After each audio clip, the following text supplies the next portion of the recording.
I believe in miracle. Life seen a soul set free. Miraculous, the changing one. Read me to Calvary. I physically we push each way up through the starry sun. I believe in miracles, for I believe in God. Ku percaya mujizat, ku lihat yang telah bebas. Sungguh ajaib diubahkan yang kita tebus Tuhan. Bunga bakung yang berkembang di padang yang gersang. Ku percaya mujizat, sebab percaya Tuhan.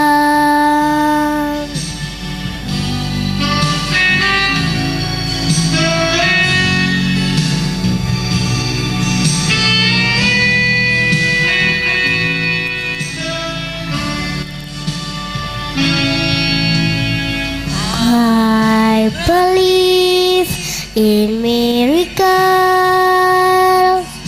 I've seen a soul set free.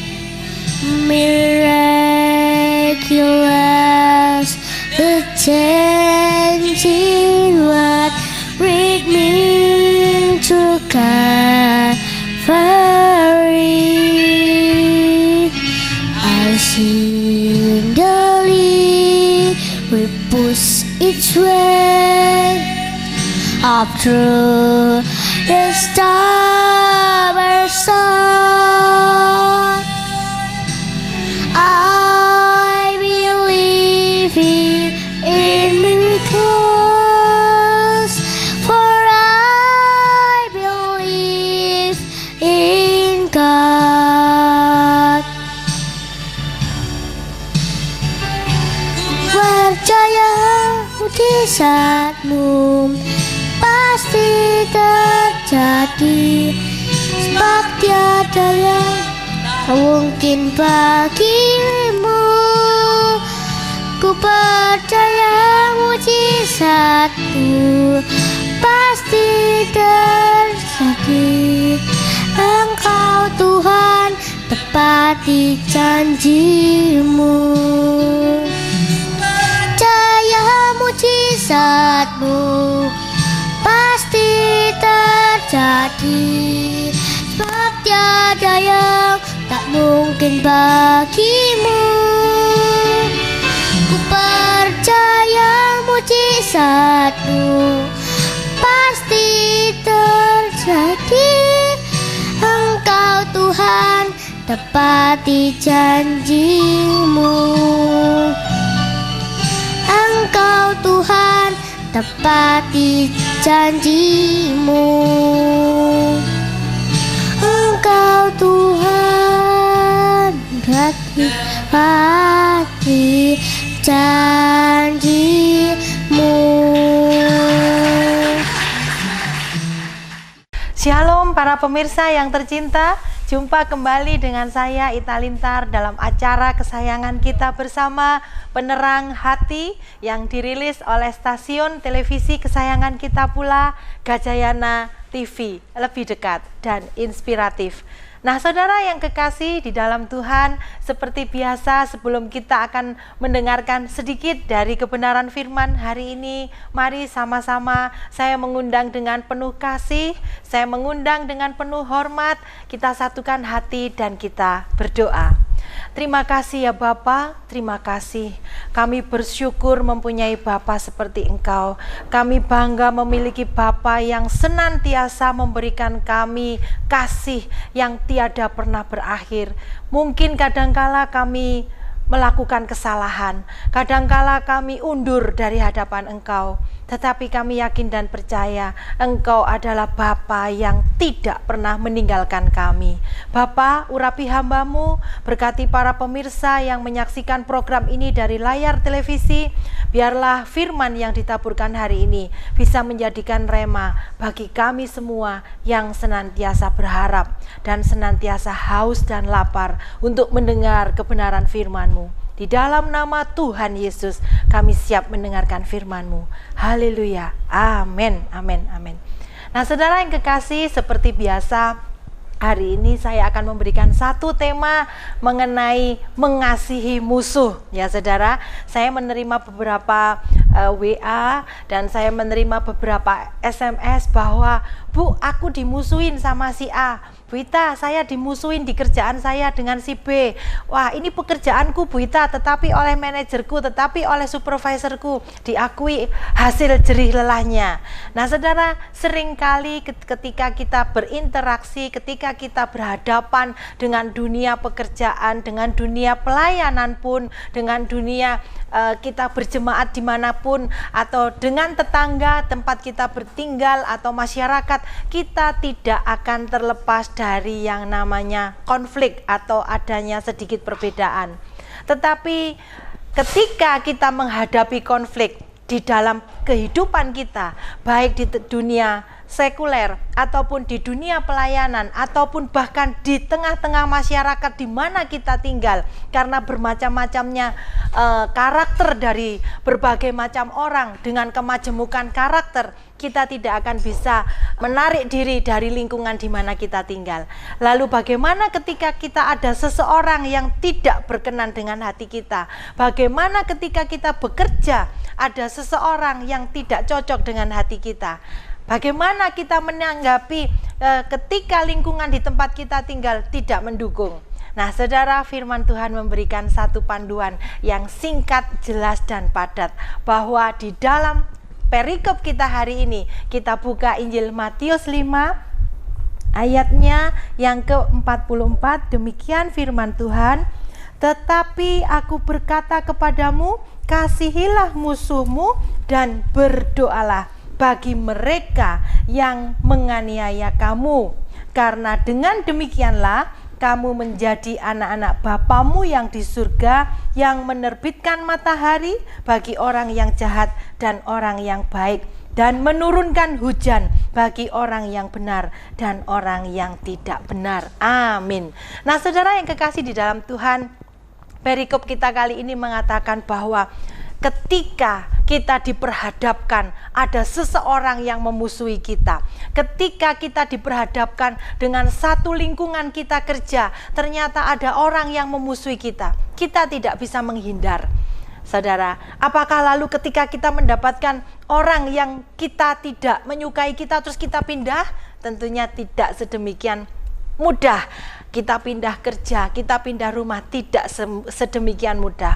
Tetapi firman Tuhan mengatakan, ketika engkau dibenci baik di lingkungan pelayanan, di lingkungan pekerjaan, di lingkungan masyarakat tempat kita tinggal, firman Tuhan memberikan panduan yang sangat jelas, mengasihi musuh kita. Amin. Memang secara anak-anak Tuhan, kita tidak diperbolehkan untuk menganggap orang yang tidak berkenan dengan kita sebagai musuh. Tetapi ketika orang membenci kita, janganlah kita memberikan reaksi yang salah.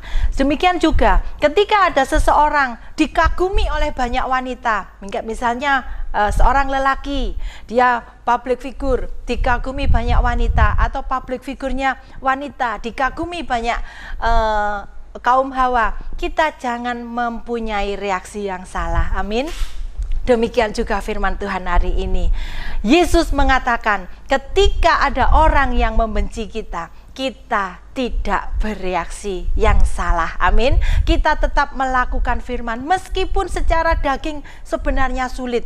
Loh, aku yang kerja, aku yang keluar keringat, tapi kenapa dia yang menikmati hasilnya? Aku yang kerja, aku yang mengerjakan tugas itu selama 3 malam, tapi kenapa supervisorku yang menikmati hasilnya? Secara daging, secara jasmani memang sakit, saudara ya. Tetapi Yesus mengatakan bahwa bukan hanya mengasihi musuh. Yang kedua, di dalam Matius 5 ayat 44 mengatakan bahwa berdoalah bagi musuhmu. Amin. Karena apa? Matahari yang diberikan Tuhan, hujan yang diberikan Tuhan juga bagi musuh-musuh kita yang menganggap kita musuh. Tetapi saya yakin dan percaya hari ini para pemirsa setia Gajayana, sekalipun ada orang yang membenci kita, jangan mempunyai reaksi yang salah. Amin. Saudara yang kekasih di dalam Tuhan, Abraham Lincoln pernah berkata bahwa cara yang terbaik untuk menghancurkan seorang musuh yaitu dengan menjadikannya seorang sahabat. Saudara, mengapa seorang ahli dunia, Abraham Lincoln adalah orang yang terkenal, yang pandai, memiliki hikmat, tetapi mengatakan bahwa cara yang terbaik untuk menghancurkan seorang musuh adalah menjadikan sahabat. Saudara, kalau dunia memiliki panduan seperti itu, tetapi firman Tuhan bukan hanya menjadikan sahabat secara jasmani, bukan hanya menjadikan sahabat secara cover, tetapi harus menjadikan musuh kita sahabat dari hati. Mengapa saya katakan dari hati? Karena ketika kita mengasihi musuh kita, ketika firman Tuhan mengatakan kita harus mendoakan musuh kita, jika kita tidak mengeluarkan doa, jika kita tidak mengeluarkan kasih kita dari hati, tentu saja kita tidak akan mampu. Nah, saudara, apa saja yang akan membantu kita untuk memampukan kita bisa mengasihi dan mendoakan musuh kita?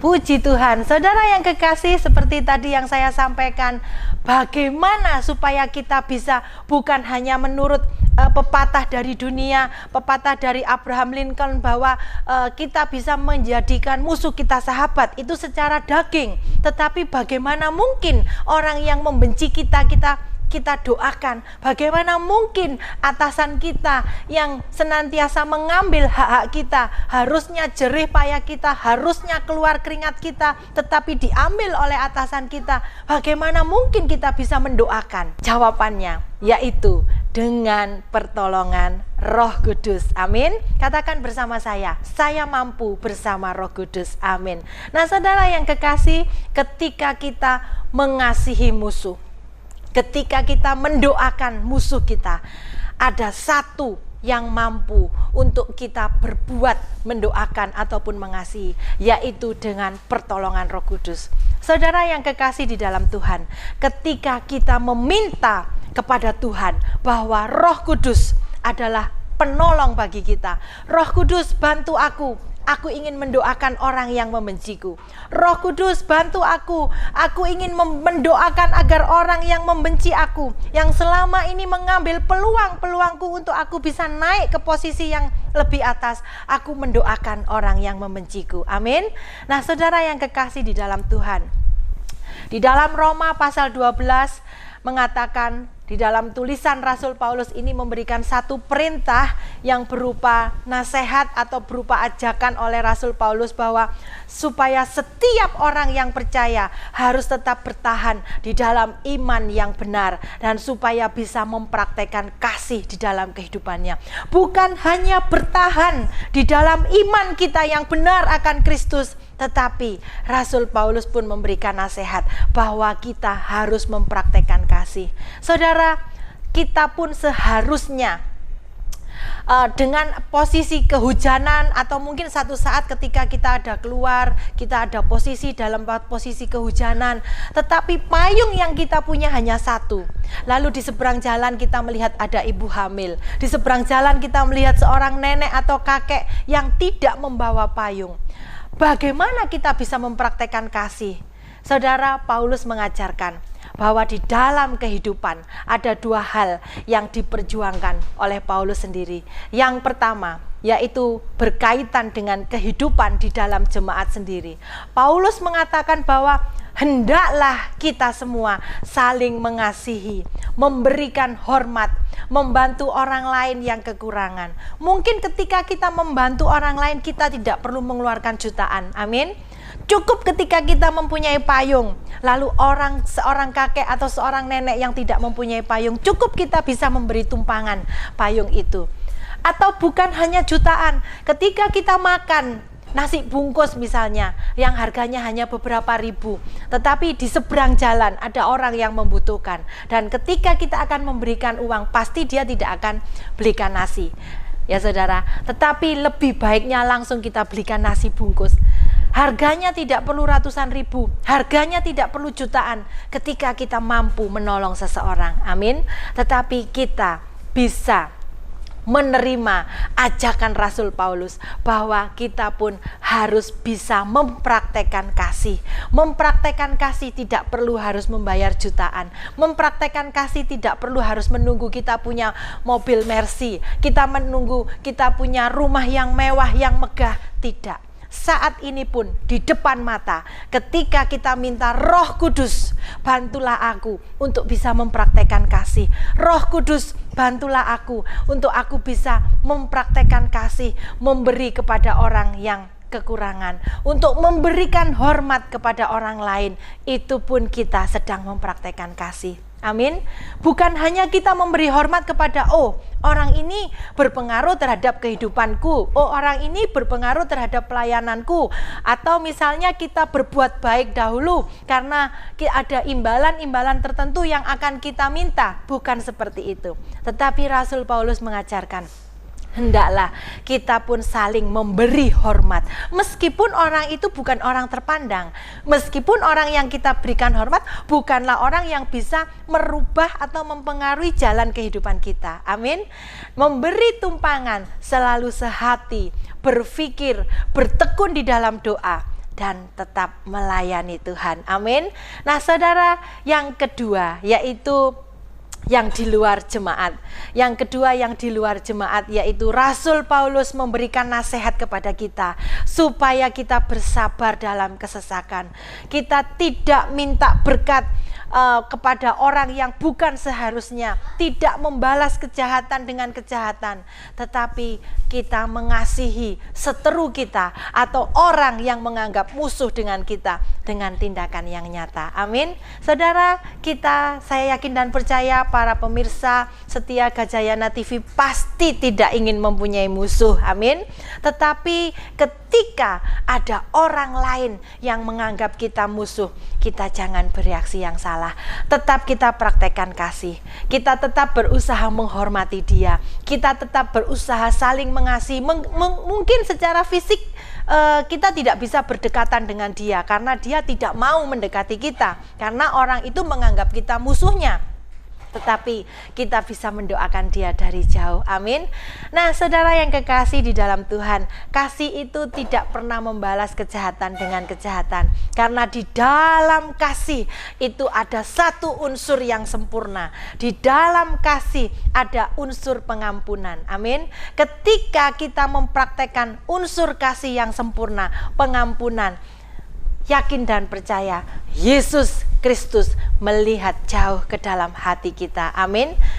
Saudara yang kekasih, ketika unsur yang terbesar di dalam kasih adalah pengampunan, unsur-unsur yang berikutnya yaitu bahwa kita pun harus sadar dan sabar. Amin. Katakan bersama saya sadar kok dan saya sabar. Amin. Saudara, secara jasmani sulit. Bagaimana aku bisa sadar orang itu menganggap aku musuh, orang itu membenciku, orang itu memusuhi aku? Bagaimana aku harus bisa sadar mendoakan dia?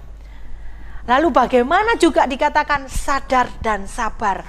Wah, orang itu membenci aku, kok aku disuruh sabar? Nggak bisa, aku akan membalas. Ya saudara, itu adalah secara fisik, secara jasmani memang seperti itu. Tetapi hari ini Yesus menginginkan kita untuk bisa mempraktekkan kasih. Katakan bersama saya harus mempraktekkan kasih. Amin. Nah, saudara, ketika kita sadar dan sabar bahwa pembalasan adalah hak Allah. Amin. Allah adalah hakim yang adil. Direndahkan yang satu, ditinggikan yang satu. Dan kita tetap sadar bahwa ada pembalasan dari Allah sendiri yang akan menuntut apabila orang itu berbuat keji terhadap kita. Amin. Allah tidak akan meninggalkan kita tetap di dalam pekerjaan atau musuh orang yang jahat dengan kita, orang yang menginginkan kita, kehancuran kita, orang yang menginginkan kematian kita, atau orang yang menginginkan keburukan tentang kita. Tetapi kalau hari ini musuh yang menganggap kita ini bahwa kita adalah musuhnya, otomatis orang itu menganggap kita pun menganggap dia musuh secara jasmani. Tetapi menurut firman Tuhan, meskipun dia menganggap kita musuh, jangan kita bereaksi yang salah. Amin. Dan yakin dan percaya, biarlah Tuhan Yesus sendiri yang akan berperkara dengan orang itu. Biarlah Tuhan sendiri yang menghitung-hitung segala pelanggaran. Janganlah kita menghakimi, karena bukan tugas kita untuk menghakimi saudara kita yang menganggap musuh. Justru ketika kita dianggap musuh oleh orang lain, berarti kita sedang diambang kesuksesan. Amin. Saudara yang kekasih di dalam Tuhan, firman Tuhan mengatakan dengan jelas di dalam Roma bahwa orang yang mengasihi musuhnya itu adalah orang yang lebih dari pemenang. Amin. Saya yakin dan percaya hari ini para pemirsa Gajayana TV pasti adalah umat-umat yang lebih dari pemenang. Amin. Karena orang yang bisa memancarkan kasih, orang yang bisa mempraktekkan kasih, bahkan orang yang bisa mengeluarkan pengampunan kepada orang yang menganggap kita adalah musuhnya, adalah orang-orang yang lebih dari pemenang di mata Tuhan Yesus Kristus. Amin. Saudara, saya tidak akan panjang lebarkan firman hari ini. Saya yakin dan percaya para pemirsa Gajayana TV adalah pemirsa yang luar biasa, para pemirsa yang dikasihi Tuhan, para pemirsa yang senantiasa membaca dan merenungkan firman siang dan malam. Amin. Firman Tuhan mengatakan ketika kita membaca, merenungkan siang dan malam, maka kita pun akan seperti pohon yang ditanam di tepi aliran air. Artinya apa? Meskipun kita hanya dilewati oleh beberapa aliran air, bukan artinya airnya bukan banyak, bukan banjir, bukan meluber, tetapi akar-akar kerohanian kita dengan siraman air yang kita baca melalui firman. Mungkin satu hari kita tidak bisa membaca 10 pasal. Satu hari kita hanya bisa membaca 1 pasal. Yakin dan percaya, orang yang kesukaannya merenungkan firman Tuhan, dia akan hidup seperti pohon di tepi aliran air yang menghasilkan buahnya, buah-buah kebaikan, buah-buah pengampunan, buah-buah kebajikan yang senantiasa diberikan, dihasilkan oleh Roh Kudus yang manunggal dengan kehidupan kita. Amin. Saudara yang kekasih, saya yakin dan percaya para pemirsa yang setia dengan program ini adalah pemirsa yang suka mempraktekkan kasih. Saudara, mari saya mengundang dengan penuh kasih, saya mengundang dengan penuh hormat, biarlah firman yang ditaburkan hari ini bisa menjadi sumber inspirasi kita, sumber vitamin kita, bahwa ketika keadaan di luar tidak baik, reaksi kita tidaklah salah. Amin. Saudara, mari kita satukan hati dan kita berdoa. Terima kasih ya Bapa, terima kasih. Kami sungguh bangga hari ini kami menerima satu peneguhan firman yang luar biasa. Hari ini ada beberapa para pemirsa yang mengalami keletihan, ada beberapa pemirsa yang mengalami kelesuan. Tetapi kami yakin dan percaya Engkau berjanji akan memberikan penolong kepada kami, yaitu Roh Kudus, Roh yang akan memampukan kami untuk melewati fase demi fase persentase di dalam setiap kehidupan kami. Bapa, hari ini ada beberapa orang yang merasa hidupnya seperti dikucilkan. Hari ini ada beberapa orang yang merasa bahwa aku mendapat musuh, padahal aku tidak pernah memusuhi orang itu. Tetapi kami yakin dan percaya firman-Mu hari ini memberikan satu ketegasan bahwa kita semua anak-anak-Mu harus mengasihi musuh-musuh itu. Dan terlebih firman-Mu berkata, bukan hanya mengasihi, tetapi Engkau memberikan satu perintah untuk kita bisa mendoakan musuh-musuh orang yang menganggap bermusuhan dengan kita, dengan kami ya Bapa. Terima kasih ya Bapa, terima kasih. Kami yakin dan percaya para pemirsa Gajayana TV hari ini, apapun permasalahan mereka, mungkin ada sakit di daerah jasmani, ada sakit di daerah rohani. Kami yakin dan percaya setelah menyaksikan program ini, mereka semua umat-umat yang mengasihi Engkau, yang mengangkat tangan di depan layar kaca kami Tuhan. Kami yakin dan percaya Roh Kudus akan manunggal dengan mereka semua, para jemaat-Mu yang tercinta, para pemirsa-Mu yang tercinta, sehingga kami pun bisa melalui hari-hari kami, sekalipun di kanan kiri kami ada musuh. Kami yakin dan percaya Engkau adalah Allah yang adil, Engkau adalah Hakim yang adil. Biarlah kami tidak akan memberikan doa-doa yang buruk, tetapi kami senantiasa mendoakan musuh-musuh kami. Bahkan kami ingin mampu mempraktekkan kasih kepada orang yang membenci kami. Terima kasih ya Bapa, berkati program Penerang Hati ini yang dirilis oleh Gajayana TV. Engkau memberkati tim kameramen dan manajemen Gajayana TV, kemanapun mereka pergi. Engkau senantiasa memberkati, menjauhkan dari segala macam malapetaka. Kami juga berdoa untuk para pemirsa setia Gajayana TV, anak-anak generasi muda dari tingkat TK, SD sampai perguruan tinggi. Biarlah mereka semua senantiasa berada di dalam genggaman tangan-Mu ya Bapa. Dan biarlah kota Malang menjadi kota yang indah, semakin maju dan semakin terkenal dengan berbagai macam keelokan yang dimiliki kota Malang dan sekitarnya. Bapa, berkati anak-anak generasi muda, jauhkan dari segala macam bentuk narkoba, dari segala macam bentuk free sex. Kami yakin dan percaya Engkau akan menjaga, melindungi, menuntun anak-anak kami dari hari ini sampai selama-lamanya. Terima kasih Bapa. Berdoa pula untuk para hamba Tuhan senior, para hamba Tuhan muda.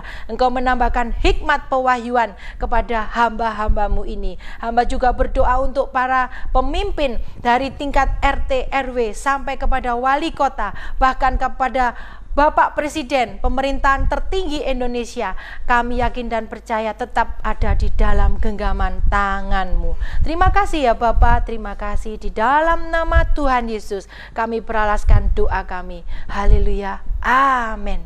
Nah saudara yang kekasih, terus saksikan kami setiap hari Minggu pukul 20 hanya di Gajayana TV. Tuhan Yesus memberkati.